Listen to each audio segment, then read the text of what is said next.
It's a little overwhelming to see him in the flesh for the first time.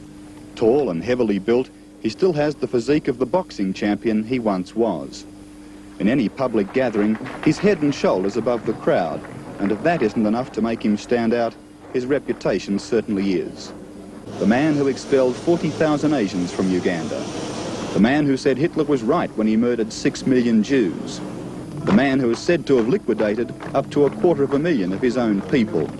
The author of outrageous telegrams to political leaders throughout the world. His Excellency, Field Marshal Dr. Idi Amin Dada, VC, DSO, MC, possessor of almighty power and knowledge, lord of the clans and the land, the father of all twins, the cook with all the firewood, the lord of the shield and spears, the Queen Termite, the President of the Second Republic of Uganda. With respect, sir, I asked this question, do you think you're a tough man? Yes, I am. I am very tough, yes.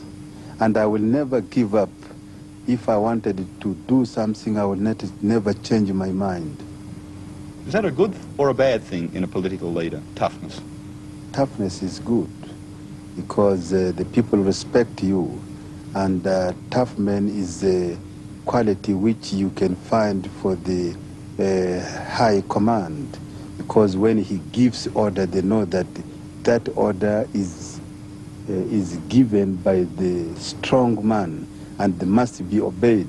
That is very important.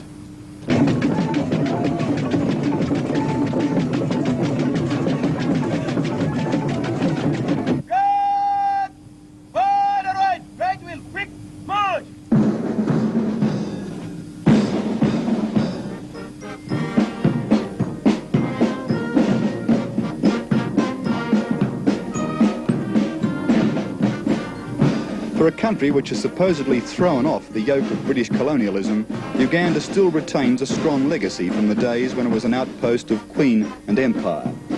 The band plays on while the arrival of His Excellency is awaited.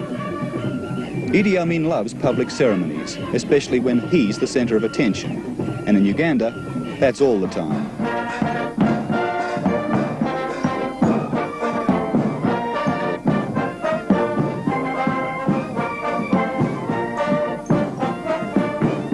Thank you so much for everything. Thank you very much. Well, we enjoyed it very much. Thank you. Thank you. Thank you. Thank you. An Amin's speech is almost a self-parody. Sometimes he genuinely means to be humorous, and he can count on getting a good laugh from his admiring, not to say overawed audience. But at other times, the humour is unintentional. Here at a clothing factory, part owned by Japanese interests, the Field Marshal was obviously trying to be nice to his international guests. I am always speaking the truth and the frank, and I have been in Japan during the Second World War myself, and I know Japanese members of the armed forces and the Japanese themselves are one of the best fighters in all types of war. If you want a suicide pilot, you will get from Japan. If you want a really jungle warfare or guerrilla warfare, Japanese are the best, because I have seen this. But now, since 1972, from 73, we put up a trousers plant, which was not there before. It is now functioning fully. So, Your Excellency. This clothing factory is one of the biggest industries in Kampala. Amin has made it clear that he welcomes overseas investment within certain guidelines, and the Japanese investors in this company have good reason to thank him.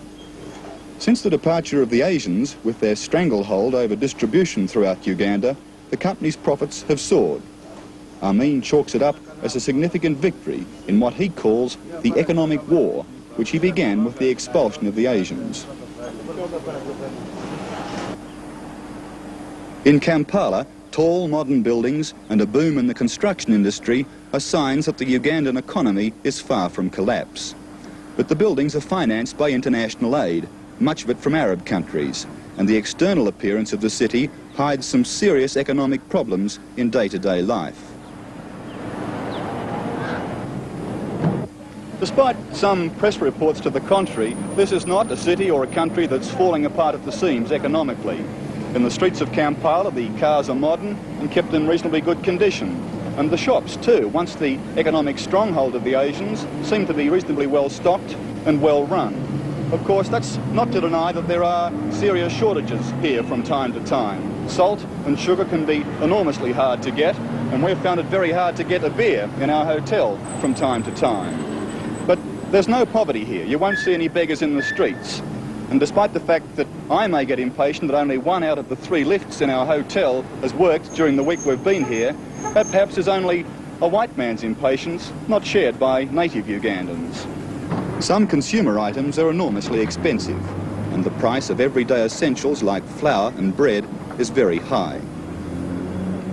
Before Amin expelled them, almost every business along this road was owned by Asians, descendants of the indentured labour brought in by the British. In 1972, Amin gave the Asians 90 days to get out of Uganda. Their businesses were confiscated and handed over to native Ugandans. Now the signs over the shops have African names. It was a move that made Amin popular with his people, but it left the country perilously short of skilled professionals to run everyday services. And therefore you should inform your country that we here in Uganda are now in position to work with the all-world community. We can employ them, we can give them responsible position in our Uganda. Even if we find that in that particular area we need somebody in ministerial level, we can put him, whether it's Russians or Americans or British or African. I want just to, or Indian, I will put there. This I just wanted to inform you, because what we are interested is to see that it is the money management of that particular departments. This is very important for us. I thought that I should tell you. And with that, we can even run our administration very smoothly.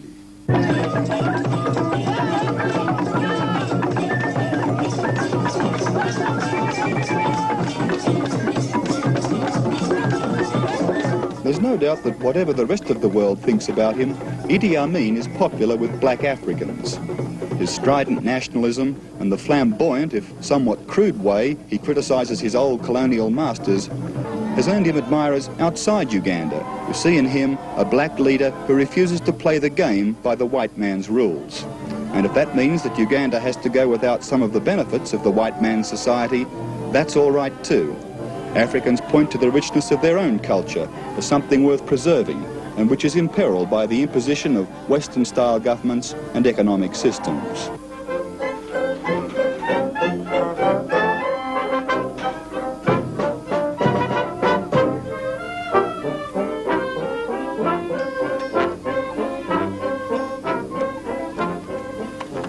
If this is the man who's responsible for the death of nearly 250,000 of his people in a bloody reign of terror, it was impossible to see that reflected in the faces of the people who came out to see him.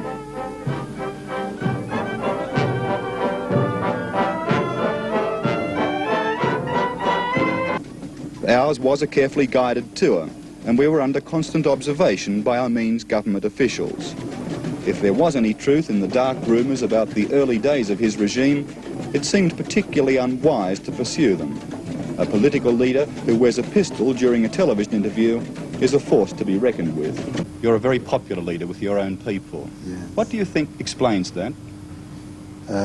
Because I am not cut off completely from my people, and I make myself as simple to the people to be approached.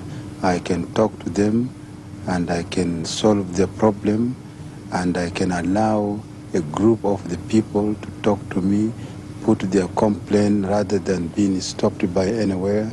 I go to them and they know that whatever they want to be solved, I can solve for them, and that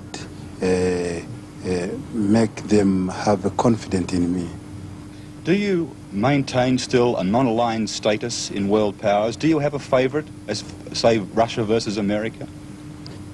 That is their own internal problems between Russia and American.